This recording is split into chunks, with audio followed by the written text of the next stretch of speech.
Hey guys, welcome back to the kitchen. It's Friday night and we're gonna treat ourselves a little bit tonight. So we are up for nachos and tacos. So nachos are one of my absolute favorite things. It's my kind of go-to sneaky bad late night snack food. Everybody has their own chips, chocolate, whatever. I like melted cheese with nachos, but we're gonna take that melted cheese with nachos and we're gonna give it a kick. We're gonna add veggies, beans, and we're just gonna take it up a notch and make it fantastic. We're also cooking ground beef. It's over there on the stove. You'll be able to see that when it's done. For the tacos. So we've got a few things prepped out already. Got my tomatoes for the tacos. We've got our lettuce for the tacos. We've got lots of cheese for both tacos and nachos. Sadly, this may not even be enough. Hopefully. We're going to chop up some peppers and onions here. We have 2 cups of corn sitting here. I have 2 jalapeno peppers sitting here. I have 1 full can of black beans, rinsed and drained. And I have a tablespoon of canola oil. So between all of those things that I just mentioned, minus the sour cream and the salsa and all the other things, and the taco shells, we are going to put together both the meat for the tacos as well as the nachos. But what we're going to do is we're going to start with the nachos, because what I'm going to do is I'm going to roast the vegetables ahead of time on a stone, another stone. I'm all about stones. Speaking of stones, oh my gosh, hold the phone, hold the phone.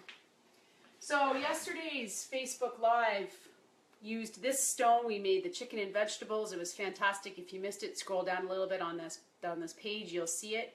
This stone is actually half price today. Today only. They're doing a special 12 days of Christmas. Go onto the website, go into the outlet section. Make sure you select my name, of course, because I want to be able to help you with everything. It's like $30. It's fantastic. It's never this price. So jump in there, check out the outlet. Lots of crazy things, but this is on there today, and I don't imagine it's going to last very long. So if you get a second, jump over there and do that. Back to the nachos. We are using a round stone. Okay? I like stones. I like stones with sides. Stones with sides are versatile. You can use them for everything. Anything you can use a stone without sides for, you can do it with the sides and then some. So we're going to use a white round stone just because it looks nice on there. And we are going to get our vegetables going. So we've got 2 cups of corn, or 1 can of corn, close enough. To that, we are going to add a pepper. So what I thought I would show you today is a funky tool we have that I use quite a bit, actually. I would say anytime I'm making a salsa, anytime I'm making egg salads, chicken salads, that kind of stuff for the kids. Anytime I want to chop up something small and quick. It's called a manual food processor, and it looks just like this. Okay, when it's completed, you'll see that. And all I did inside is I put in a chopped up red pepper. There's already half a chopped up yellow pepper in there. And we're going to take that. So I put the orange pepper in chunks about that size. Okay, you can do them a little bit bigger if you want. And then I'm just going to go away at it just like this. Give it a little bit of force because it's your motion that's actually propelling the blades inside. And now we've got nice, torn up, small bits of red pepper. We're going to do this with the onion too. It's good for all kinds of things. I can't think of them right now. Smoothies, if you like smoothies with a little bit of texture. I mainly use it for onions and for tomatoes. Tomatoes are a big one I would use in here. Actually, I did these tomatoes in there as well. Okay. So I'm just going to throw the onions in. I've chunked them. It's half a red onion, and I've chunked them like this. We're tossing them in here. The really cool part about this piece is that everything comes apart, and 2 of the 3 pieces can go in your dishwasher, which is awesome. So that's the onion there. Sometimes you got to peel stuff down off the side. Actually, we don't really need to do too much in this one. It's pretty much done.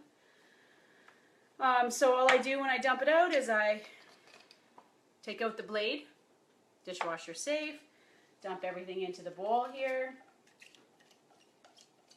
I don't know if you can see that very well. Okay, now normally you would do the same to 2 jalapeno peppers, okay? My house doesn't do well with jalapeno peppers, so I save these for the end for anybody who wants to add them on. If I put them in now, you would think I poisoned their food. Like, it's just atrocious. But they do not like anything with spice, and I'm sure you have lots of kids that are the same.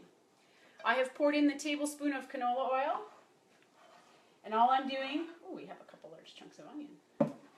All I'm doing is stirring it up.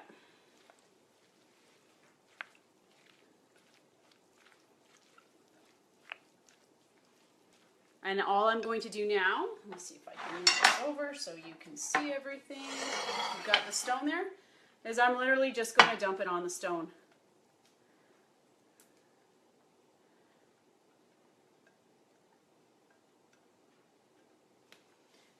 And we're just going to spread it out just like this.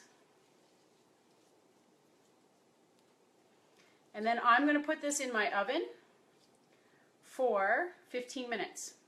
But I'm going to watch it because you don't want to burn anything, of course, but you also want everything to kind of get a little brown and roasted. So I'm going to come over here. My oven is at 420. Throw that there. I need to set a timer because I lose track of time all the time. Lots of time. And then I'm going to check on my ground beef. So what I've got here, I'll bring this over to show you,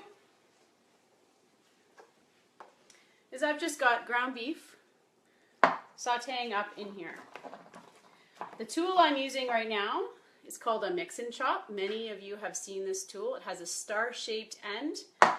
And instead of taking a spatula like so and going to break up all of your ground beef, this tool takes care of it. For every 1 stroke you would have done, you get 6 strokes here. And so I just do this.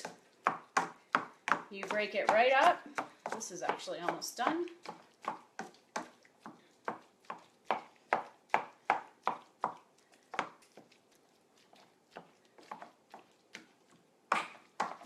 Just like so.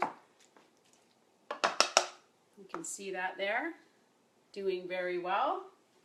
I'm going to put it back on for just a minute or 2 more. We are then going to drain it. I forgot to pull this out. And we're going to add a tablespoon of our Tex-Mex rub. If you have, I guess that's reversed for you, sorry. If you have any Mexican spice that you like, whether it's fajita seasoning or taco seasoning, whatever, you can use the same thing in that. That's pretty basic. You can also add onions and mushrooms to that ground beef, depending on your house. I would think that'd be fantastic. But I just don't feel like the fight tonight, so we just do the ground beef. So with that, we're going to drain that, add the seasoning, and we're going to let that sit until we're ready to eat, basically. It's just going to sit and flavor itself with the seasoning. The vegetables are going to come out of the oven in 15 minutes, and all we're going to do after that is we're going to put the vegetables into a bowl, set them aside. Then we're going to start layering our nachos. We're going to put a layer of nachos. We're going to scatter some beans. We're going to scatter some cheese. And we're going to scatter some of the vegetables. Then we're going to put another layer of nachos on top. So you want to break it up into halves or thirds, depending on how high you want your nachos to go. Break up your cheese, your beans, your nacho chips, whichever package you have. If you have the Costco size bag, then you've got lots of room to move. And the veggies. Break them up into, depending on how many layers you want them evenly distributed within the layers. So we're going to do that, and we're going to put it back in the oven for another 5 to 7 minutes, just basically to let the cheese melt. They're awesome after that. You could also vary that with grilled chicken if you wanted to add some grilled chicken to your veggies and throw that onto the nachos. Ground beef, we've got a lot of ground beef over there, we could throw that in. It's all based on what you would like to add to your house and what what gets everybody going, right? What is everybody's favorite? It's all about what works in your house. You just use lots of options and lots of variations. You can get the base ideas from something like this or a cookbook, but don't hesitate to switch it around. If your house doesn't like red pepper, don't put it in, right? It's very simple that way. We'll pull the nachos out. We'll set us out the sour cream and salsa, and we'll relax and enjoy the food at that point. We have soft taco shells and hard taco shells based on requests and things from the kids. And then that's it. There goes our dinner. It's ready to go. So what I'll do is I will check back with you guys in about 15 minutes. In a little bit, basically. I'll figure out the timing off camera. We'll check back. I'll show you the picture of all the finished products, and we can go from there. So I hope you enjoyed that. Hope your night is taco night tonight, and we'll see you later. Bye for now.